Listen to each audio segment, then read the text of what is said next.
En el segundo día de actividades del séptimo Seminario Internacional del Observatorio Judicial Electoral, los trabajos sobre el análisis de sentencias relevantes del Tribunal Electoral del Poder Judicial de la Federación fueron sustanciados con la finalidad de potenciar la tutela de los derechos político-electorales de los pueblos indígenas en busca de contribuir a la consolidación de la democracia mexicana.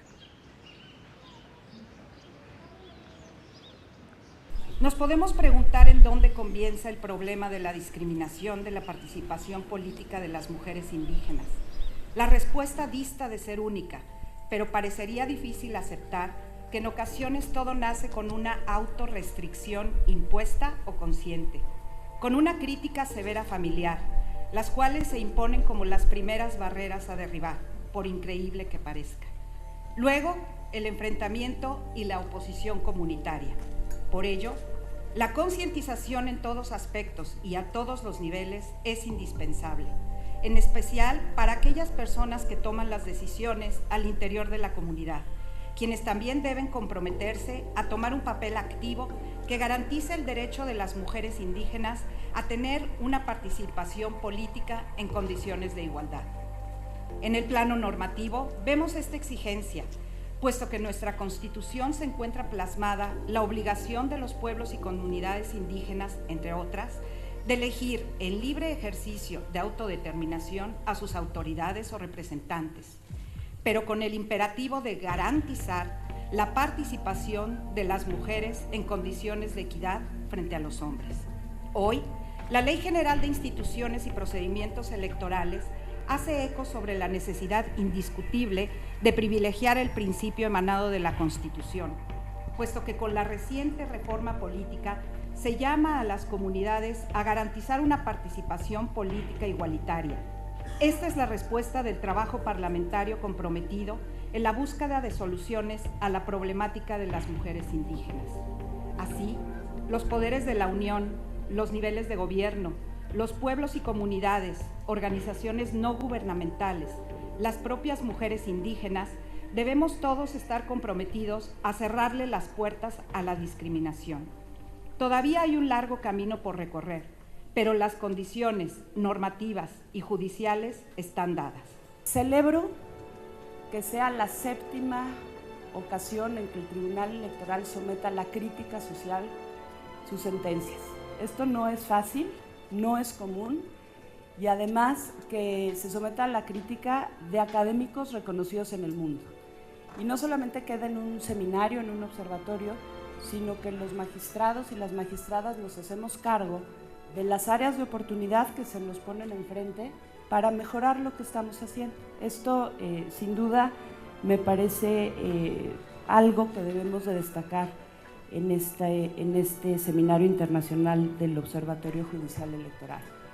Me parece fundamental también que el día de ayer se haya presentado un documento, manual, protocolo, como lo queramos ver, pero que va dirigido a los operadores judiciales, a cómo debemos de juzgar precisamente estos casos, los mínimos que debemos de cubrir cuando estemos conociendo de posibles violaciones de derechos políticos y electorales de la ciudadanía, y no necesariamente, o no solamente ciudadanos, porque a veces se involucran colectivos, se involucra también a menores de edad, etc. En el tema del juzgamiento con perspectiva intercultural, los magistrados, cuando empezamos a recibir estos casos ya hace varios años, celebramos en primer término el que llegaran los justiciables, las justiciables, al Tribunal Electoral a pedir que se haga justicia, que se hiciera justicia. Y nos enfrentamos con situaciones complejas de desconocimiento también en el momento concreto, en el caso particular del contexto, de la situación que imperaba en el momento en el que sucedieron los hechos que eran parte de la demanda, la cosmovisión de los pueblos, comunidades indígenas, sus sistemas normativos, cómo lograr esa conciliación. Yo que les digo a ustedes son los expertos, pero ha costado tiempo ir construyendo esto. Y ahora llegamos a un terreno de especificidad, que es el juzgamiento intercultural y también con perspectiva de género. Estamos en un espacio en donde nos encontramos, desafortunadamente, con casos lamentables de violación de derechos humanos de las mujeres. Lamentables. Y si hay violaciones a derechos humanos de las mujeres en donde la práctica es violar esos derechos y seguir violándolos, y además que tienen una implicación trascendente en la vida social de esa comunidad, como juzgadores tenemos la obligación de, entendiendo sus sistemas internos, conociendo sus tradiciones, que por cierto, en los casos que hemos estudiado, yo les afirmo y no tengo temor a decirlo, que siempre tenemos enfrente el preservar las costumbres, las tradiciones de estas comunidades. Pero pareciera que ellos las cambian cada año, como les convenga, dentro de la lucha que aquí se ha mencionado, económica y de poder en esas comunidades. Hemos tenido casos en que llegan los hombres y nos dicen, aquí nunca han votado las mujeres. Y estudiamos elecciones anteriores en donde ellos mismos nos aportan los elementos y nos demuestran que sí habían votado las mujeres, que en un año antes, o 2 años, o 3 años, sí había aprobado su asamblea la participación política de la mujer, ya sea en voto pasivo, voto activo, pero nos argumentaban en defensa de la validez de su elección que lo que se pretendía era cambiar sus tradiciones, sus costumbres, sus formas de elegir a sus autoridades, y nos demostraban que no se estaba cambiando, que más bien en esa ocasión ellos habían optado por un sistema distinto. Entonces, eso te cambia la litis, por supuesto, ¿no? Pero los principios a tutelar son totalmente distintos a lo que nos están pidiendo. Y esa es la obligación que tenemos nosotros como jueces constitucionales. Estamos resolviendo una problemática en una comunidad indígena y tenemos nosotros la obligación de entender qué es lo que está pasando y qué es lo que están demandando. Entonces, el resolver con una perspectiva intercultural, y así están nuestras sentencias, se trata precisamente de garantizar la igualdad, pero a partir de las diferencias que tiene cada una de estas comunidades y pueblos indígenas. Y necesitamos y estamos obligados a lograr la interacción de los sistemas normativos. Estamos hablando de interacción de sistemas normativos plurales, los propios del Estado a través de las constituciones, de los tratados internacionales, pero los propios de los sistemas normativos tradicionales que pertenecen a ellos, a los pueblos y a las comunidades indígenas. Necesitamos obligadamente conocer las realidades, conocer las prácticas, y lo hemos hecho en nuestras sentencias, acudir a los expertos, a los peritajes antropológicos. Hemos llevado al terreno de la protección de los derechos políticos y electorales los principios como el derecho a una consulta previa, las prácticas con los principios internacionales, para conocer cuáles son los sistemas normativos que diseñan o que aplican estas comunidades para elegir a sus autoridades, pero tenemos que conocer cuáles son esas prácticas, pero a partir de la asistencia de profesionales en el campo sociológico y antropológico.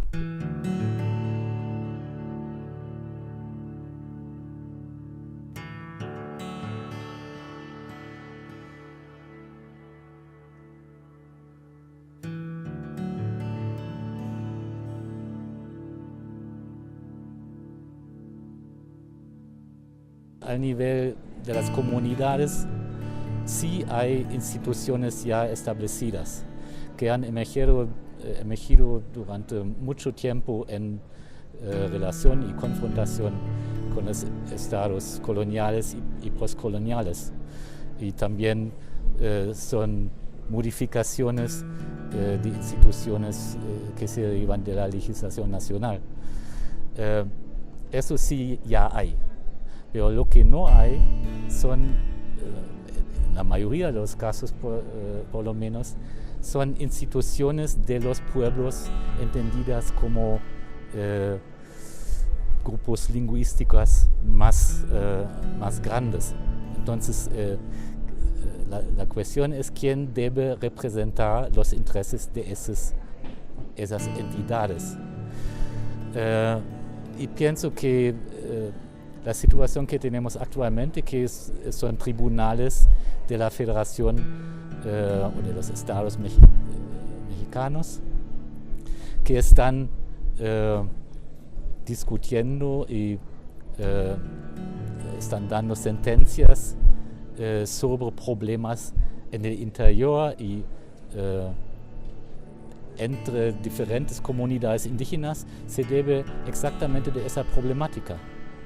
¿Quién sería la institución legitimada para decidir ese tipo de cosas? Entonces uno tenía que construir nuevamente, porque no las hay, instituciones políticas y jurídicas de la población indígena. Y seguramente eso podría ser una opción.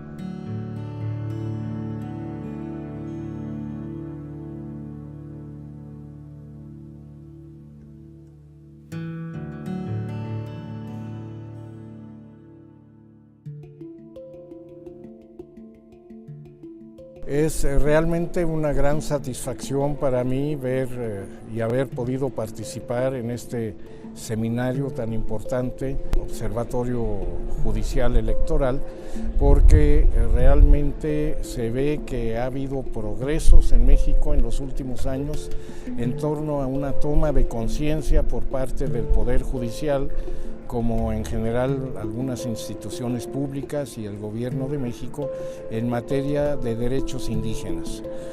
Tenemos desde hace 13 años un artículo segundo constitucional que reconoce los derechos de los pueblos indígenas. Tenemos desde hace 3 años, del 2011, un artículo primero constitucional sobre los derechos humanos, porque este tema de los derechos electorales y políticos de los pueblos indígenas pues es un aspecto muy importante de los derechos humanos indígenas, y realmente esto se viene dando en nuestro país desde hace unos 20, 25 años, tal vez un poquito más, cuando se comienza el debate, una discusión sobre la necesidad del reconocimiento de que México es un país multicultural, multilingüe, pluriétnico, y que las instituciones públicas y la legislación, incluso la constitucional, no habían reconocido esta pluriculturalidad de México. Desde el siglo XIX, desde que México nace como país independiente, como Estado independiente, hasta fines del siglo XX, pues se habla mucho de la multiculturalidad, más que nada como un fenómeno de tipo folclórico, y se habla de la multiculturalidad en términos de que son resabios de épocas antiguas, que son vestigios de los pueblos indígenas, pero que ya en la época moderna, actual, pues esto simplemente es algo para los museos o para los libros científicos. Y es ahí que a partir de los años 70 surge un movimiento indígena que reclama su reconocimiento de sus derechos aquí en México, pero también en otras partes del mundo, en Naciones Unidas, y me tocó, por ejemplo, participar en algunos de los eventos de los primeros años en las discusiones sobre el convenio 169 de la Organización Internacional del Trabajo, que fue ratificado por México, y en cuanto al reconocimiento concreto de los llamados usos y costumbres de los pueblos indígenas, que ahora ya es objeto de análisis y de trabajo del Tribunal Electoral, del Poder Judicial de la Federación y de otros tribunales. Es interesante que apenas en los años 80 organizamos el primer seminario sobre derecho consuetudinario en el CIESAS en México y en el Colegio de México, y de ahí surgieron muchas de las ideas que después se han ido desarrollando en los medios académicos, pero también en las políticas públicas y en la atención del Poder Judicial. Así que yo veo que se han hecho progresos, ¿no?, en estos 20 o 30 años, y de aquello de lo que se hablaba en un seminario académico, tal vez como una fantasía, pues ahora ya es una realidad para el pueblo de México y para la población indígena en particular. Desde luego que la atención que le presta el Poder Judicial de la Federación al tema de la multiculturalidad es muy importante y se tiene que seguir haciendo, pero se tienen que afinar los procedimientos para que realmente sea siempre el interés principal el de los derechos humanos de los pueblos indígenas.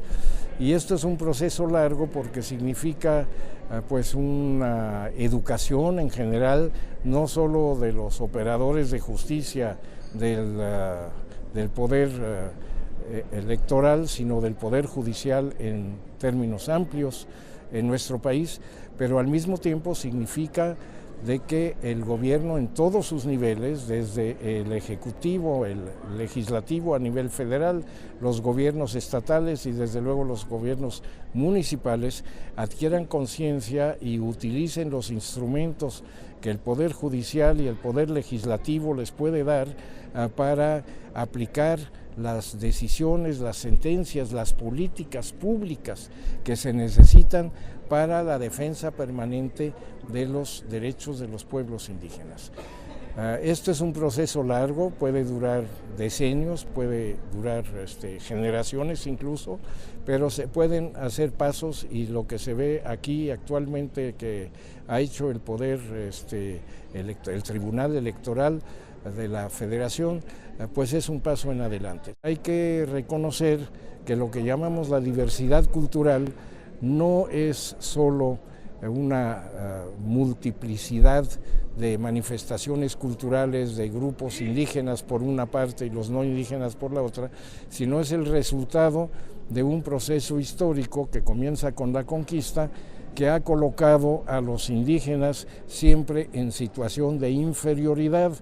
Y esta diversidad cultural que celebramos ahorita, ¿no?, y que defendemos y que creemos que es importante para el país, que el país se reconozca y respete esta diversidad cultural, tiene que verse también en el marco del hecho que hay una desigualdad, una gran desigualdad entre los pueblos indígenas y los grupos del poder y, la población mayoritaria y sectores dominantes de esta población mayoritaria. Y que mientras no se pueda cambiar esta situación de desigualdad y disminuir la brecha que hay entre los muy ricos y los muy pobres, entre los que tienen el acceso a la mayor parte de la riqueza en el país y los que no tienen acceso ni siquiera lo suficiente para sobrevivir. Entonces, celebrar la diversidad cultural sin atacar este aspecto de la desigualdad persistente en nuestro país, pues solo es ir a medio camino.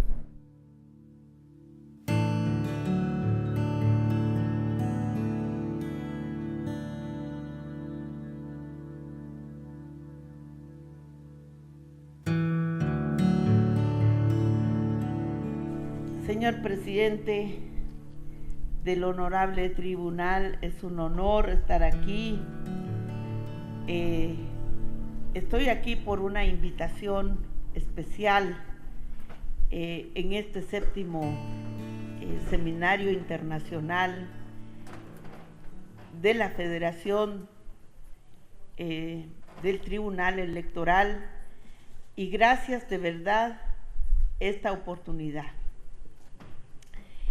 Yo decía que este hecho, este momento es histórico, porque normalmente yo participo en eventos sociopolítico, psicosocial, en derechos, las personas más golpeadas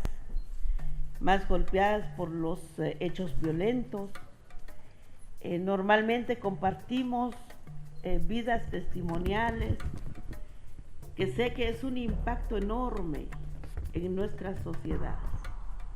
Ya no solo hablar de los pueblos indígenas que tienen una larga memoria histórica dolorosa, sino también hablar de todos los ciudadanos en general, las ciudadanas, porque la violencia es algo que nos llega a todos y a todas. Mucha violencia lo provocamos nosotros mismos porque vivimos en un mundo de profundas desigualdades, pero también de profundos desequilibrios, de desarmonía, de insatisfacción, de ambición, de codicia y de muchos de estos calificativos que están prácticamente tipificados en nuestra vida cotidiana, ¿verdad? Pero estar con los jueces de verdad me da honor. Mi tema son los derechos políticos de integrantes de los pueblos indígenas. Quiero partir de un hecho. De los integrantes, yo entiendo que se refiere a la colectividad, y de los pueblos también, entonces, o la individualidad. Entonces, quiero empezar diciendo que para mí un principio fundamental en los que tenemos que empezar a sociabilizar es visualizar el derecho individual y el derecho colectivo, que es lo que aportan los pueblos indígenas a la justicia, o a una visión de justicia universal. Nosotros cargamos las dos cosas, nuestro derecho colectivo con nuestro derecho individual. La clave está aquí en que hasta dónde llega mi derecho colectivo y hasta dónde llega mi derecho individual. Esto es en primer lugar porque los derechos colectivos pasa por aceptar, ¿verdad? Aceptar que hay otro. No pasa por decir tú eres igualito que yo, ¿verdad? Sino aceptar que somos diferentes, que tenemos distinta manera de pensar, distinta manera de vivir, distinta manera de creer, distinta manera de ser como somos. Ninguna pieza, dicen nuestros ancestros, que se repite de la misma manera. Entonces, aceptar esa que somos diferentes y que somos seres dotados de toda plenitud de capacidad para que utilicemos todas las herramientas que tenemos como ser, ¿verdad? Como un ser. Pero también conocer, eso nos lleva a la etapa de conocimiento. Y nuestros ancestros nos dijeron, cuidadito, porque conocer no es lo mismo que saber. Conocer es lo que estoy haciendo con usted, ¿verdad? Pero saber tendría que vivir conmigo para conocer quién soy y para que yo le conozca quién es usted. Si no hay esa interactuación del conocer, no podemos saber quiénes somos, pero el saber viene de una práctica un modo de vida. Entonces nuestras comunidades tienen una forma de vida y esa forma de vida probablemente no se repite en varias piezas, sino que se da como se da en el lugar donde se da. ¿Por qué? Porque en nuestro sistema ancestral existe lo que se llama cosmovisión. Muchas personas no saben qué es una cosmovisión. La cosmovisión realmente tiene una tremenda explicación científica y que eso nos llega a una conclusión del que somos un ser que gracias a la energía cósmica existimos y gracias a la Madre Tierra existimos. La unión de dos fuerzas nos hace nuestra vida. Entonces, y así puedo ir hasta allá donde en algún momento pues podemos asimilar. Cuando yo haya aceptado que somos diferentes y cuando yo haya aceptado que debo conocer, no saber todo, porque yo saber tendría que ser supermujer para saber todo, pero conocer sí. O sea, el conocimiento hoy ha traspasado fronteras. Cuando hablamos de derecho, sin tomar todo eso en consideración, podemos cometer quizá algún error, ¿verdad? Podemos nada más partir de lo que está legislado. Entonces yo veo la legislación como un instrumento de armonización, como un instrumento, un mecanismo de coexistencia, o sea, de coexistencia en armonía. Tal vez estoy diciendo otros temas, pero esto es parte de lo que nos está uniendo en esta sala. O sea, es parte de lo que nos une. Una filosofía de vida, una ciencia para la vida y una oportunidad de codificar nuestras relaciones basada en un sistema. Y el sistema nuestro actual, pues, es la Constitución, pero la Constitución no se fundamenta en todos los principios y valores de todos sus habitantes. La normatividad occidental se hizo sobre la base del castigo, no se hizo sobre la base de la convivencia armónica, de la complementariedad, de la coexistencia, de la armonización profunda, de la diversidad. Entonces constantemente nos chocamos con el problema de la diversidad y el real y el problema de la normatividad. Entonces, por eso es que yo con toda convicción he apoyado la transformación de las normas internacionales y pues muy temprana edad me tocó estar en Ginebra, en el grupo de trabajo, muy temprana edad me tocó estar en los corredores convenciendo a diplomáticos y por eso es que rindo homenaje al señor doctor Martínez Báez, que era el experto independiente mexicano cuando yo llegué a la ONU en 1993, 92, que llegué por primera vez en Ginebra. Él era uno de los expertos sobre el tema de los pueblos indígenas. Pero aquí vamos a lo concreto. Me alegra mucho que el sistema judicial está abordando el tema. ¿Para qué?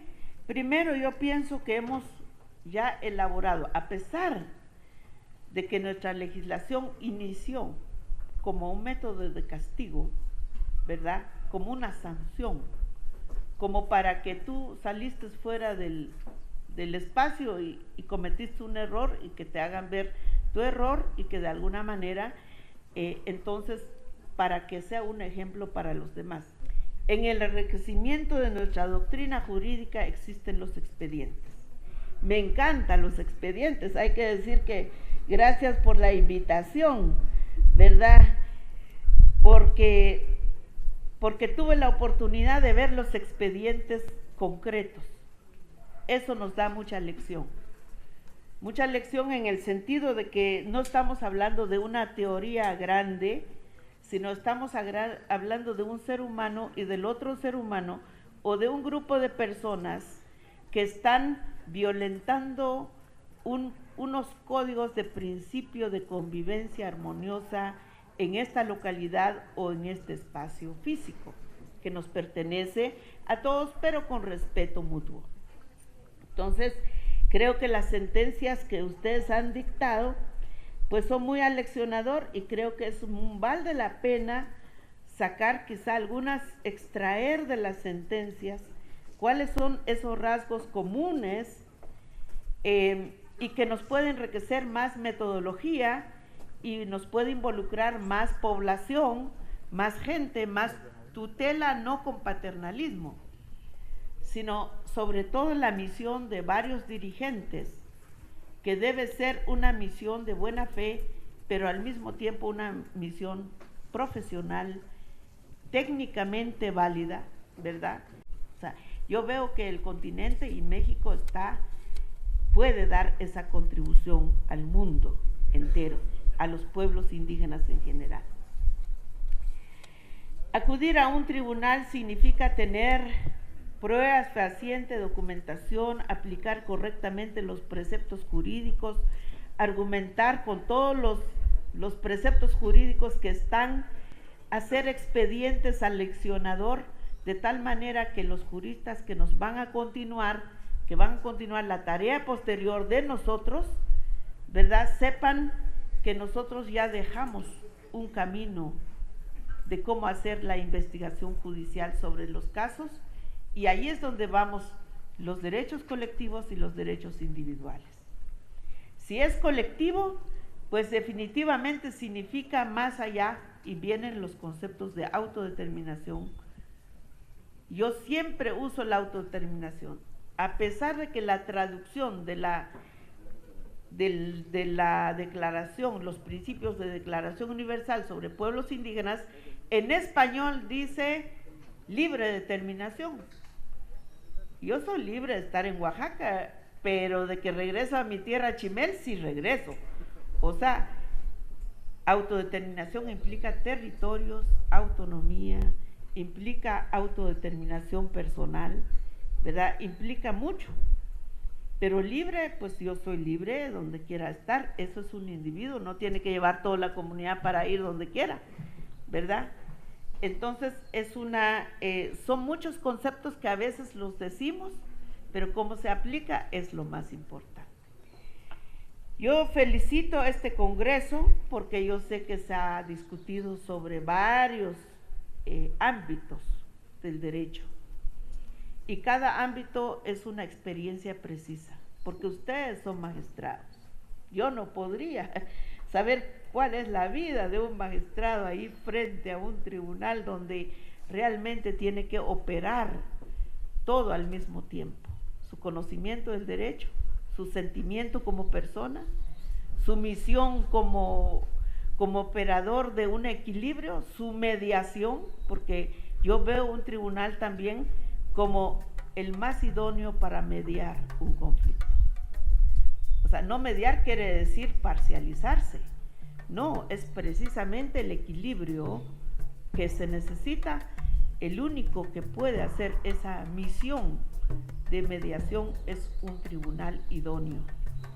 Para que la idoneidad se dé, pues nosotros sí efectivamente tenemos que atacar algunos prejuicios. Uno es que vamos a proteger a esa persona. Bueno, yo no creo que hay que proteger a nadie, más bien darle la oportunidad para que tenga el derecho a su verdad. La verdad legítima es lo que tenemos que defender. Esa verdad legítima se va a ver después de todo lo que ustedes examinan para ver la verdad legítima. Defender la verdad legítima de una víctima es resarcir los daños causados a la propia sociedad. Porque lo que le pasó a la hermana no quedó en la hermana, quedó en todos los que estaban allí, y toda la nación y toda la sociedad global. Entonces, es muy importante procurar la justicia, pues sí, que funcione, que opere, que haya buena voluntad, que los jóvenes que están atendiendo la oficina del tribunal allá en la comunidad, hay algunos lugares del mundo donde hay un tribunal de paz, un juzgado de paz, pues que todas las personas que estén allí sean personas idóneos, rectos, gente de autoridad, y yo creo que vamos juntando nuestro camino. Pero si están allí y ven que la otra hermana no habla mucho y el que habla bien y es más, tiene más palabra es el que sale triunfando, la justicia perdió en su totalidad. No perdió el juez que está ahí, perdió la justicia en su totalidad. Entonces yo creo que la misión del juez es hoy el equilibrio más importante que necesita la sociedad. ¿Por qué? Porque necesitamos credibilidad al sistema legal. Necesitamos credibilidad al Estado en general. Yo quisiera ver el Estado que me defienda a mí. No quiero ver el Estado como mi enemigo, ¿verdad? Y que no me vea como enemigo, sino que me vea como alguien importante. Ahora, hay un llamado que hacer a la sociedad en general. Nosotros criticamos la justicia. Yo he sido uno de esos. No, es que esa justicia no sirve, no sé qué.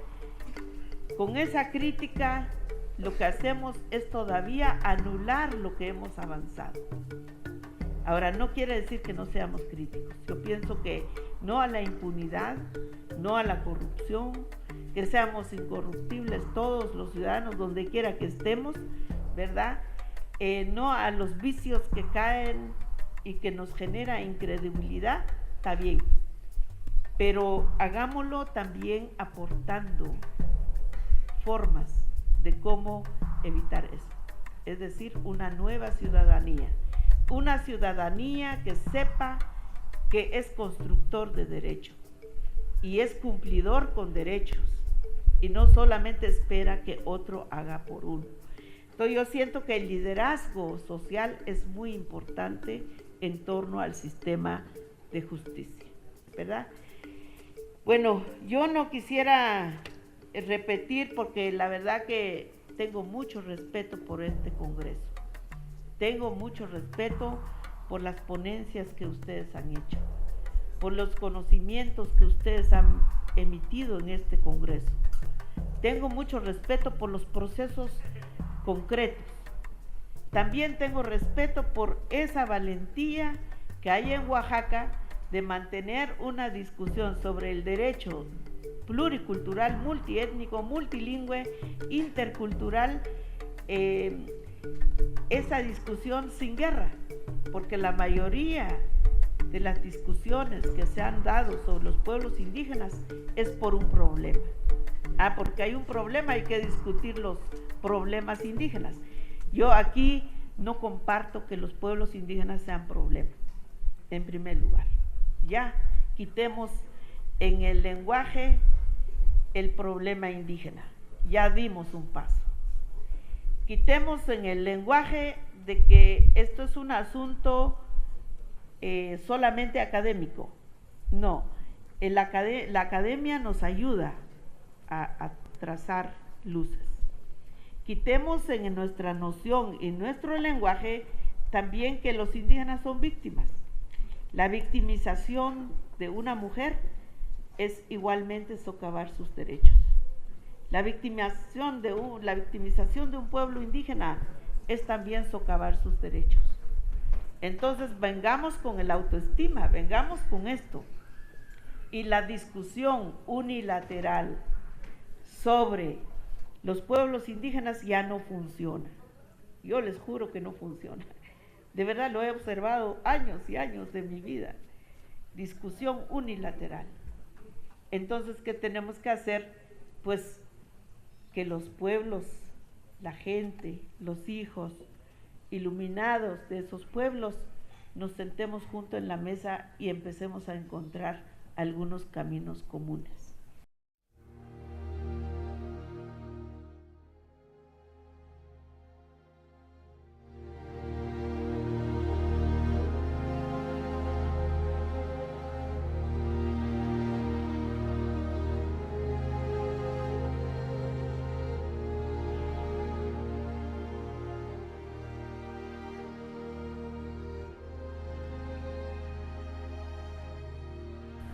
reconocer el esfuerzo de la y los magistrados de la Sala Superior para hacer este evento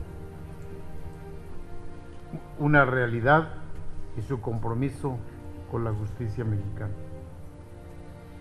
Estimo necesario hacer un justo reconocimiento al equipo que atinadamente encabeza el doctor Carlos Báez por la magnífica organización del mismo y que hoy llega a tan buen fin.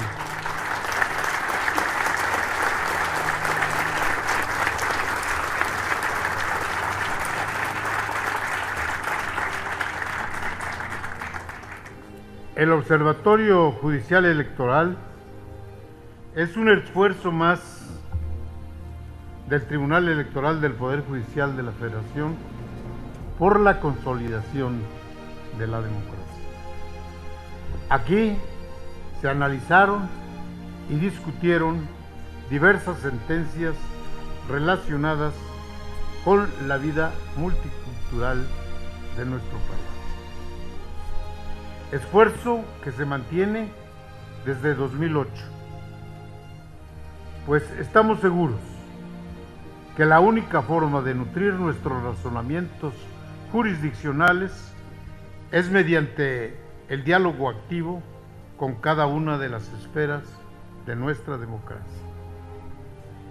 Decidimos por primera vez cambiar la sede del observatorio y elegimos un lugar maravilloso, Oaxaca. Esto con el fin de acercarnos a uno de los lugares donde la justicia debe materializarse, como es este estado. La justicia electoral mexicana seguirá construyendo puentes sólidos entre la vida constitucional y la realidad indígena. Muchas gracias. De esta manera, concluyó el 7º Seminario Internacional del Observatorio Judicial Electoral en la ciudad de Oaxaca, dejando reflexiones de interés desde diversos puntos de vista, favoreciendo el fortalecimiento del quehacer institucional del Tribunal Electoral del Poder Judicial de la Federación.